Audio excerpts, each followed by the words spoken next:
ஞாயிற்றுக்கிழமை காலையில் வீடே ஒரே விளையாட்டு மைதானம் ஆயிடுச்சுங்க. ஒரு பக்கம் செஸ்ஸு, ஒரு பக்கம் தாயபாசுன்ட்டு ஒரே ஆட்டமாக ஆகிப்போச்சு.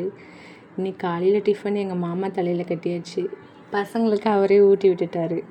அதுக்கு தாத்தா என்னைய தாயபாஸ் கட்டையில் வெட்டி வெட்டி வைக்கிறாருமா, வந்து என்னம்மா கேளுன்னு கேட்டுக்கிட்டே இருந்தாலுங்க. என்னத்தை கேட்குறது, நீங்கள் விளையாடுங்கன்ட்டு நான் நம்மளோட அரண்மனைக்குள்ளே போய் வேலையை பார்க்கலான்ட்டு வந்துட்டேங்க. ஒருத்தருக்கு எங்கள் மாமா வந்து சப்போர்ட் பண்ணிகிட்டு இருந்தார், இன்னொருத்தருக்கு எங்கள் அத்தை சப்போர்ட் பண்ணிகிட்டு இருந்தாங்க. அப்படியே ஆட்டம் சூடு பிடிச்சி போயிட்டே இருந்துச்சு. சரி, நம்ம அரண்மனையில் இருக்கிற வேலையை பார்த்தா தான் மத்தியானம் சோறு எல்லாருக்கும் கிடைக்கும்ன்ட்டு மங்களகரமாக ஒரு பூஜையை போட்டுட்டு என் வேலையை ஆரம்பிச்சிட்டேங்க.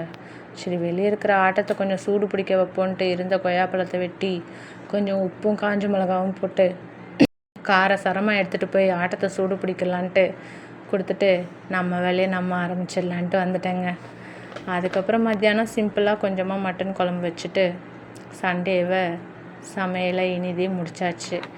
ஒருத்திக்கு அவரே ஊட்டி விட்டுட்டாரு, இன்னொருத்திக்கு நான் ஊட்டி விட்டுட்டேன். முடிஞ்சு அவங்களும் சாப்பிட்டாங்க. நாங்களும் ஒரு கட்டு கட்டிட்டு இட்லி கட்டையில் வந்து எங்களோட இட்லி வேலையை பார்க்க ஆரம்பிச்சிட்டோம்.